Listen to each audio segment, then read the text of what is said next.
আমি সেনা প্রধানকে বলতে চাই, জনাব ওয়াকারুজ্জামান সাহেব, যেদিন শেখ হাসিনার সরকার পালিয়ে গিয়েছিলেন সেদিন আমরা সবাই টেলিভিশনে আপনার মূল্যবান বক্তব্য শোনার জন্য চাতক পাখির ন্যায় আমরা চেয়ে আছি। আপনার প্রত্যেকটা কথা আমার মুখস্থ আছে। আপনি বলেছিলেন আমার উপর ভরসা রাখেন, আপনাদের জান মাল হেফাজতের ভরসা আমার উপর রাখেন। আপনারা সেনাবাহিনীর প্রতি আস্থা রাখেন, সশস্ত্র বাহিনীর প্রতি আস্থা রাখেন। আমি সমস্ত দায় দায়িত্ব নিচ্ছি, আপনাদের জান মাল, এবং আপনাদেরকে আমি কথা দিচ্ছি যে আপনারা আশাহত হবেন না। আমরা আশ্বস্ত হয়েছি, আমরা আল্লাহর কাছে দোয়া করেছি কখন আপনার ক্ষমতা সাধারণ জনগণ মানে দেখতে পায়। আজকে আপনি কথা বলার পর আমার বাড়ির সামনে গিয়ে হুমকি দিচ্ছেন আমাকে উচ্ছেদ করবেন। জনাব ওয়াকারুজ্জামান, আপনি এদেশের নাগরিক, আমি এদেশের নাগরিক, আমাকে হুমকি দিতে পারে না। আমি কোনো অন্যায় করি নাই। আমাদের কাছে সর্বোচ্চ শক্তিশালী অস্ত্র রয়েছে ইনশাআল্লাহ।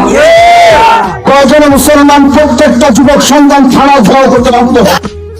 এই সুনামের থেকে তাদেরকে উৎখাত করাই যাবে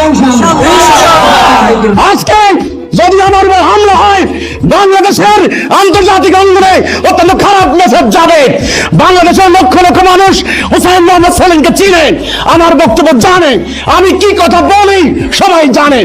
আমি উগ্রবাদের বিরুদ্ধে কথা বলেছি, আজকে তারা আমার বাড়ির কাছে এসে আমাকে উচ্ছেদ করার কথা বলছে। তারা মনে করছে যাকে খুশি তাকে যা বলা যাবে। আমি কোনো রাজনীতি করি না।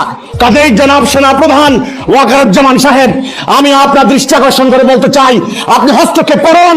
এই উগ্রবাদীদের হাতে বাংলাদেশকে তুলে দেবেন না। আমি আছি আপনাদের সাথে, আমরা বাংলাদেশকে রক্ষা করবো ইনশাআল্লাহ। আজকে আমি সবাইকে পরিষ্কার করে বলতে চাই, সাধারণ জনগণ আপনারা সোচ্চার হন। আমরা কোনো দুর্বল নই, আমরা কোনো অন্যায় করি নাই, আমরা কোনো চুরি করি নাই, আমরা কোনো রাজনীতি করি না, আমরা কোনো দুর্নীতি করি নাই। নিজের পকেটের টাকা খরচ করে রক্ত পানি করে আমরা এই দেশের জন্য কাজ করেছি। শুধুমাত্র ধর্মীয় মত পার্থক্যের কারণে তারা বলেছে লম্বা দাড়ি রাখতে হবে। আমি বলেছি লম্বা দাড়ির কথা কোরআনে নাই, আমি ছোট দাড়ি রেখেছি, এই জন্য আমি মুসলমান থেকে আউট হয়ে যাই না। তারা বলেছে নারীরা ঘর থেকে বেরোতে পারবে না, আমি বলেছি নারীদের অধিকার রয়েছে, তারা জুমার নামাজে আসবে, এই জন্য তারা আমাকে কাফের ফতোয়া দিতে পারে না। কাজেই আমি ইসলাম নিয়ে দাঁড়িয়েছি, আমি কোরআন নিয়ে দাঁড়িয়েছি। আমি জনাব সেনা প্রধান জনাব ওয়াকারুজ্জামান সাহেবের দৃষ্টি আকর্ষণ করে বলতে চাই, আপনি বলেছিলেন জান মালের হেফাজতের দায়িত্ব আপনি নেবেন, আমরা আশ্বস্ত হয়েছি। কাজে আমরা আশ্বস্ত হতে চাই, আমরা বিশ্বাস করতে চাই এই উগ্রবাদীদের হাতে আপনারা বাংলাদেশকে তুলে দেবেন না।